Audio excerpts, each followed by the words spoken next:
weight of what we carry. Could a man built entirely on duty ever learn to put it down for love? In the spring of 1912, in the smoke-softened city of Vienna, the archivist of the imperial court received a letter. It arrived on a Tuesday, the sort of Tuesday that does not announce itself as significant, the sort that simply begins and ends and is forgotten. But this one would not be forgotten. This one would divide his life into before and after. The letter contained a single request. A widow, recently returned from Prague after the death of her husband, was donating a private collection of manuscripts to the Imperial Archives. She would need to arrange the transfer personally. Could the archivist receive her at his convenience? He wrote back that same afternoon. Yes. Friday. 3 o'clock. He would spend the rest of his life grateful that he had not delayed. The archivist was a man of 41, lean and precise, the sort of man who kept his emotions folded away like documents in acid-free folders, catalogued by year, filed under headings no one else was permitted to access. His colleagues admired him. His superiors trusted him completely. And in the privacy of his flat on Schonlartengasse, he ate alone every evening and told himself this was the life he had chosen, which was not entirely false and not entirely true. What was true was this: 12 years earlier, he had been briefly engaged to a young woman who had died of tuberculosis for months before their wedding. He had grieved with the thoroughness he applied to everything else, and when the grieving was done, he had packed his capacity for intimacy into the same internal filing system as the rest, under a heading that read simply, "Closed." He did not consider himself unhappy. That was perhaps the saddest part. The widow arrived on Friday at 3:10. She was 37, dark-haired, dressed in the charcoal of recent mourning, and she carried herself with the particular composure of someone who has cried until composure became the only available alternative. She was a translator by training and by vocation. Her late husband, a historian, had spent 20 years collecting correspondence between Habsburg diplomats and Ottoman intermediaries. The manuscripts she was donating were his life's accumulation. She had loved him, she explained. She wanted his work to be preserved. The archivist noticed several things simultaneously: that her hands were very still, that her German carried a faint Prague inflection that softened the consonants, and that she spoke about her husband in a tone that was grief without bitterness, which was rarer than most people imagined. He showed her the reading rooms. He explained the preservation process. He was professional and precise. When she left, he stood at the window and watched her cross the courtyard below, and felt something shift in his chest like a drawer that had been stuck for years suddenly giving way. He told himself it was nothing. He was wrong, and some part of him already knew it. She came back the following week to review the intake documents. Then again the week after, with questions about the cataloguing system.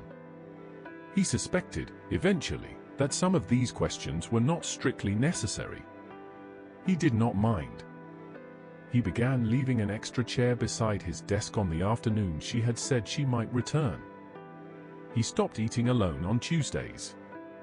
She had mentioned, once, that she liked the cafe on Fleischmarkt, and he had begun going there, and twice she had been there too, and they had stayed 2 hours longer than either had planned. Vienna in spring is a city built for the slow accumulation of feeling. The chestnuts bloom along the Ringstrasse and the light stretches further each day, and people who have been closed all winter find themselves opening in ways they had not anticipated. He was not immune to this, whatever he told himself about temperament and habit. But there was a problem. There was, as in all stories that matter, a problem. She had told him, early in their acquaintance, about her husband. She had described him with tenderness and with honesty. He had been a good man. He had been devoted. She had mourned him properly and intended to go on mourning him properly for as long as it took. She had not told him everything. What she had not said, what she had been carrying since Prague, was this: the manuscripts she was donating were not only her husband's collection.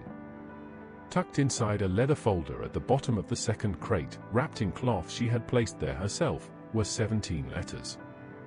They were written in her handwriting. They were addressed to a man who was not her husband. They had been written over the course of 3 years, the middle 3 years of her marriage, and they were letters of a woman in love with someone who was not the man she had married. The affair, if it could be called that, had never been physical. The letters existed, the feeling had existed, but she had ended it, returned home, recommitted herself to her husband, and spent the subsequent years becoming, genuinely, the devoted wife she had promised to be. When her husband died, she had found the letters among her own possessions and understood, with a clarity that was almost violent, what they meant, that she had spent 3 years in love with an idea of a man who had never chosen her in return, had grieved that unlived love in silence, and had returned to her marriage carrying a wound she had never confessed. She had packed those letters into the donation without fully deciding to. She had told herself she would remove them. She had not. She told herself this, too, was a form of confession. She was not entirely sure she believed it.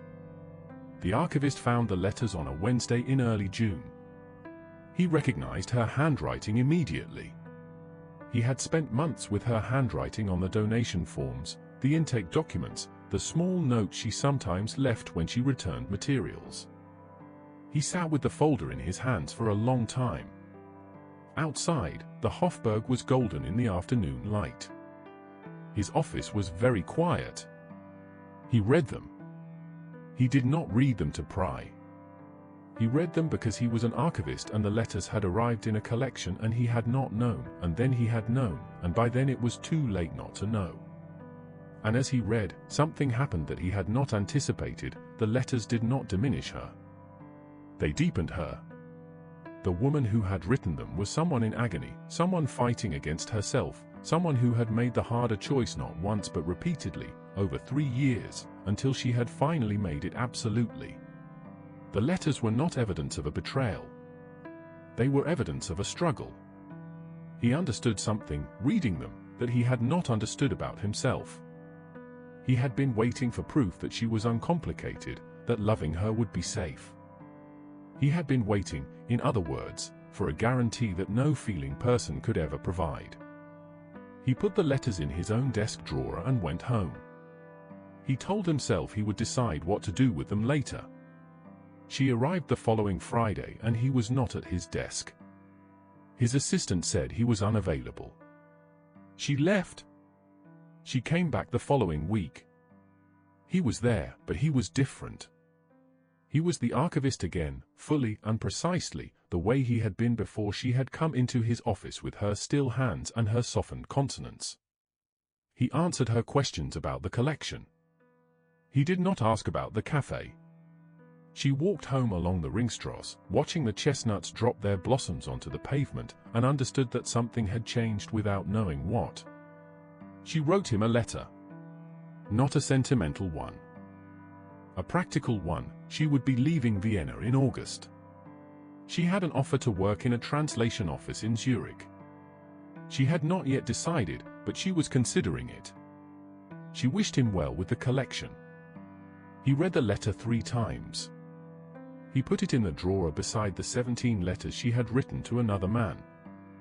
He sat with all of it for a long time. Then he did something the archivist in him had been trained never to do. He broke protocol. He put on his coat in the middle of a Thursday afternoon, told his assistant he was leaving early, and walked to the address she had given on her first donation form. She answered the door herself. She looked at him with the composure of a woman who has been preparing for various kinds of difficult news. He held out the leather folder. She understood immediately. The color changed in her face. She did not look away. He said, quietly, that he had found them by accident, that he had not told anyone, that they were hers to keep or destroy as she chose. He said that he had read them, that he was sorry, and that reading them had not changed his opinion of her. It had, in fact, changed something else. She asked him what it had changed. He was not a man accustomed to this kind of conversation. He stood in the doorway of her flat with the folder in his hands and the smell of June coming through the window behind her, and he said, with the precision he gave to everything he believed to be true, that he had been closed for a very long time, that he had believed this was the same as being safe, and that her letters had shown him a person who had felt too much and had chosen well anyway, and that it had occurred to him, for the first time in 12 years, that feeling too much was not the same as being destroyed by it. She was quiet for a moment. Then she said she had not meant to leave the letters in the folder. She had meant to take them out. She had not let herself understand why she had not. He said he thought he understood why. She stepped back from the door. He came inside. They did not rush. There was no reason to rush. They were two people in their late middle years in a city that was already beginning to tremble at its edges, though neither of them yet knew how drastically the world was about to change. They had the summer, and they used it carefully, the way people use time when they have learnt not to assume it is infinite. She did not go to Zurich. He did not file the letters. He gave them back to her one evening in September, on the small balcony of his flat on Schonlartengasse, and watched her hold them for a moment before she let them go over the railing. They fell separately, each one catching the draft and drifting down into the dark street below, dissolving into the ordinary dark of the city. She said, "I should have burned them years ago." He said, "I think you needed to put them somewhere first." She looked at him for a moment with the full weight of someone who has been truly seen, and who has stopped being afraid of it. They married the following spring, quietly, with 2 witnesses and no ceremony to speak of. The archivist wore his best coat. The widow, who was no longer a widow in the way that word had defined her, wore a dress the color of early chestnuts and carried nothing. He took her hand at the door of the registry office, and she felt, for the first time in a long time, that her hands were not still because she was holding herself together. They were still because she had arrived, finally, at the right place. He opened every drawer. Did you enjoy today's story? Do stay with me for a moment. Do let me know in the comments, which city are you watching from? Did this message touch you? And if you have ideas for future stories, please share them. Your suggestion may become our next video. Leave a like if this message meant something to you. Subscribe so you don't miss what's coming next. If you think someone else would appreciate this message, do share it. And if you'd like to support the channel, have a look at the links in the description. Some are affiliate links, which support us at no extra cost to you. Thank you for being here. See you in the next video.